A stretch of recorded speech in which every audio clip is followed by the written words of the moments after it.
Hey guys, welcome back to the Student Farms gardening video series. I'm Lana and I wanted to give y'all an update on my garden and share some tips on some issues that I have experienced throughout this journey. So some of y'all remember from video 1, I just had this raised box filled with soil and I was going to transplant my seedlings, which leads me to my first issue and solution that maybe you guys can apply in your home garden since it's still early in the season. It's mid-June right now and you can still transplant either from indoors or from the stores. So my first tip is that you want to transplant when the plants are big enough. I did not do that. I transplanted when my seedlings were still 2 inches short. They were too small. I recommend transplanting at 3, 4, 5 inches tall, and at least when the plant has 2 to 3 sets of leaves on them. My plants ended up having some stunted growth. They weren't really used to the direct sunlight and they were too little, and it just really stunted their growth. So then my second tip to an issue that I experienced was my soil mixture. So when you go to the store nowadays, they have millions of bags of soil that you can purchase for your garden, and I'd recommend just being very conscious of that. There's different types of soil for the type of gardening that you're doing. In my case, I'm doing above ground gardening. So I went wrong in buying an in-ground soil mixture, which was too heavy, it was too waterlogged, and that really stunted my plant's growth. I had to redo it all and do a potting container mix. And then my third recommendation would be, if you're doing this type of gardening, either in the ground or elevated, it doesn't really matter what type of gardening. If it's going to be small scale and you want to fit more into small spaces, the companion planting method and the intercropping method has really been working well for me. So I have lots of flowers here. I added more flowers. These are marigolds. I have zinnias in the back, and those are really helping with pest management, and they have symbiotic relationships with the vegetable plants that I have growing in this box, and they really help to keep away pests. Here I have squirrels. The squirrels don't really like marigolds. Something about the smell of marigolds that squirrels don't like, and that has really been helping me avoid those types of pests.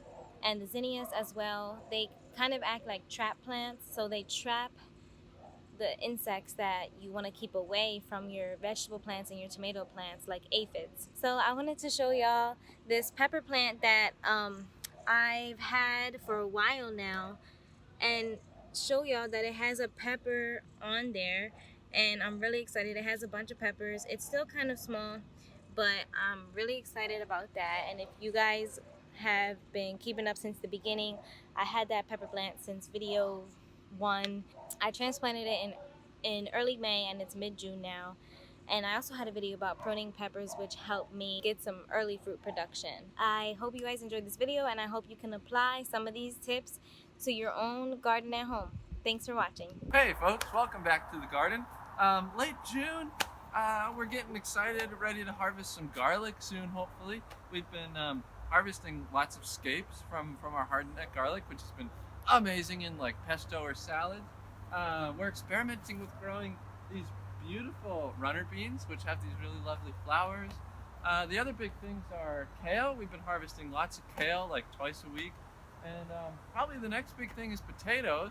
In about a month, we'll get to harvest our early potatoes, so we're looking forward to hopefully a big crop of that. So hope everyone's doing well, and we'll see you next time. Hey everybody, it's Angela. I'm here in our little kitchen garden up by the house, and I just thought I would give a quick update on how it's doing. I was just on vacation for a week, so it's a bit of a mess right now. Just keep that in mind. So this is our little kitchen garden. We have 4 raised beds up here, and then we also have a little strawberry bed and a couple herb beds. So over here is our carrots that are in grow bags. We have 8 different varieties of beets growing here, and there's also some leeks in there. I planted them thinking I'm probably going to take the beets out soon, so they'll have room to grow here in a little bit. So over here is just an empty space that we had spinach in, and now we are going to plant some radishes or something quick that we can ferment for putting on salads or something like that. Thanks for watching my garden tour. Hey everybody, I'm Travis Pillen. I'm Leslie's husband, and Leslie spends most of her time in the garden. We showed you the garden a few weeks ago. We're going to show you the update since then. So if you look at this first bed here, we're still trying to kill the grass.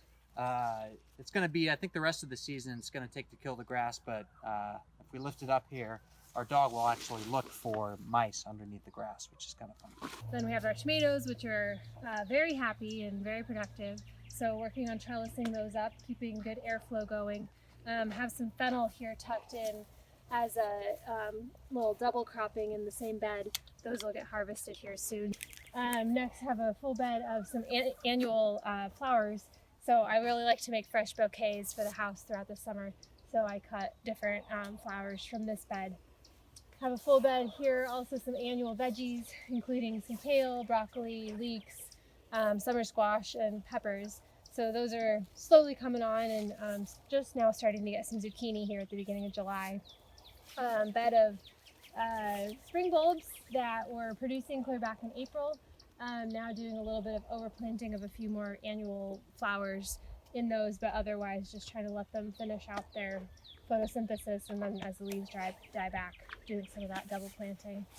The cream of the crop right here, strawberries. So we have had, I think the technical term is a buttload of strawberries over the past 3 weeks. Leslie's been out here harvesting, no joke, for an hour a day. So just this row here, what would you say, like, I don't know, like 2 quarts a day, something like that?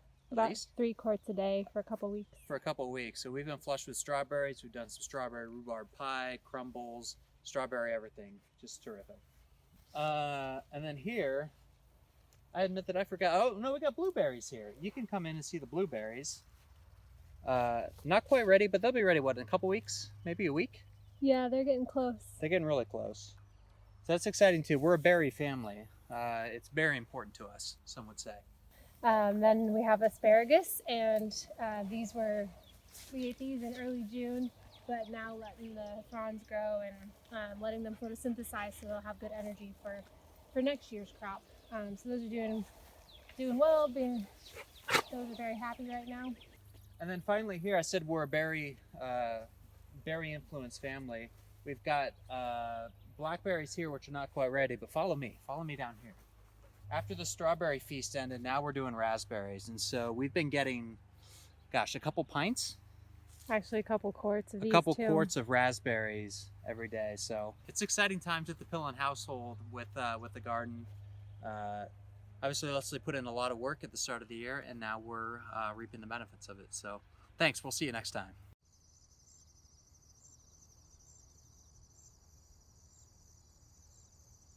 Come here.